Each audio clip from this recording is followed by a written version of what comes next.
স্যাও আইলে একটু ধরে শান্তি পাওয়া যায়। স্যাওতে গেলেই রোদে পাড়া দিলেই মনে যায় যে যান বাইরে বাইরে গেল গেল গেল গেল বাপ। দেখেন কি অবস্থা, রাস্তাঘাটের অবস্থাও খারাপ গেল গেল গে। বিল্ডিং এর ভেতরে গেলে একটু দাঁড়াইলে একটু শান্তি মান্তি পাওয়া যায় আর কি। ইউ এলাকার চাস্তু ভাইরা, মামাতো ভাইরা, আত্মীয় স্বজনরা কি অবস্থা? ভালো নি সবার? সেটা তো ফিট করে রাখছে। দেশে খালি 40-42 ডিগ্রি রোদ আছে দেখে মানুষ হাহাকার ছুটে গেছে গা। এখন কি এসি দেশে যদি 42 হয় এখানে একটু একদম বাড়াই দেওয়া উচিত আর কি। চেহারার প্রতি একটা গ্লাস মারতেছে না, দেখেন কি অবস্থা, টক টক করে। এর উপরে রোদ হয়। ও মাই গড, চেহারা পুরা বাসমতির মতন হয়ে থাকা, চলে না।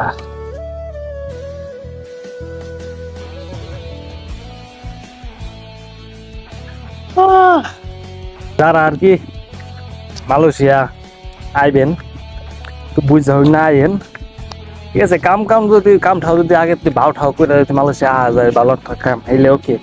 আর যদি এই কনস্টেশনের মধ্যে পড়েন, ওরে আল্লাহ জীবন সারগার। ঠিক আছে, আমিও যখন দেশে আসছিলাম পড়ালেখা করতে লেগা অনেক কইছে ভাই পড়ালেখা করাইব, আদরি করছি না বিদেশ যাম টাকা কামান, নিজের মতন চলমু। আইছি না আয়ান বলতাছি হোগা ঠেলতাছি।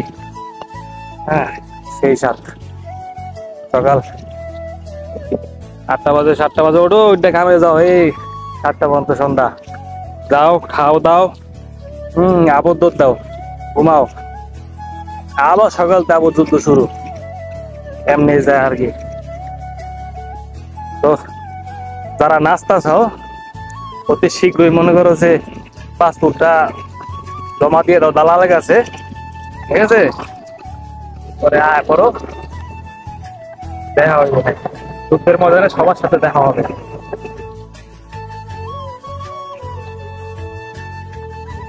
এর ভেতরও দেখেন কি অবস্থা, পরিস্থিতি খুব খারাপ, চলে না, যানটা আর চলে না, ঠিক আছে। কামেরতে গেলে শরীর আর মন চায় না যে খাওন তো লাগবে আর কি, মন চায় না যে একটু রান্ধতে পারি। এখন খালা তো ভাই আছে, অনেক সাহায্য করে। আমি ওটা দোকানদারি করি, এর লিগা সাইডে বাইরে চাপতারি কম, তারপরও যদি পারি সম্ভব হয় চেষ্টা করি সাহায্য করার আর কি। এই সে মনে করেন যে রান্না খাওয়ার মতো মানুষ এলে হয়, যাতে বিয়া সাথে করার লাগে। বাবা গরমের কথা দিতেছে না, পরে দেখা হইব না। স্যাও আইলে একটু ধরে শান্তি পাওয়া যায়। স্যাওতে গেলেই রোদে পাড়া দিলেই মনে যায় যে যান বাইরে বাইরে গেল গেল গেল গেল বাপ। দেখেন কি অবস্থা, রাস্তাঘাটের অবস্থাও খারাপ গেল গেল গে। বিল্ডিং এর ভেতরে গেলে একটু দাঁড়াইলে একটু শান্তি মান্তি পাওয়া যায় আর কি। এই যে এতগুলা টাকা দিয়ে যে মালয়েশিয়া আইছি, 5টা লাখ 4টা লাখ টাকা দিয়া বাপ মা তারপরে আত্মীয় স্বজন দেশটা ধুয়ে আইছি। এদিকে তোর মাস শেষে বেতন দিবি 60-70 টাকা বেতন দিবি, তো কাম করা লাগবো কে? কাম করা লাগে, কাম করতে করা লাগে না। এই যে দেখছেন উপরে যে সিরা ফিট করে আছে না, এই সিরা মতো মাস টু মাস একদম গরুর মতন খাড়াইবো, হ্যাঁ এবার বেতন ভাবিব। আসলে মায়া দেওয়া নাই তো, ঠিক আছে। ভাবেও না যে এত কষ্ট করে আইছে 5টা লাখ টাকা দিয়া ব্যবসা ছাইছে, বাপ মা ছাইছে, বয় বেতনটা দেই আর কি, দিব না।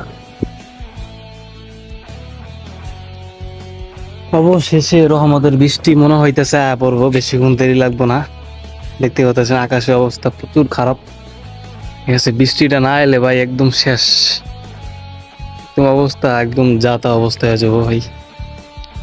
বিশ্বাস করেন আজকে প্রচুর রোদ গেছে, প্রচুর, এরকম রোদ খুব কমে ওঠে, রোদ ওঠে বা এত দক না, এত এত কিছু না। ঠিক আছে, অবশ্যই বৃষ্টি উচিত আর কি, নাহলে এই গরমে মানুষ শেষ হয়ে যাবে, একদম শেষ হয়ে যাবো।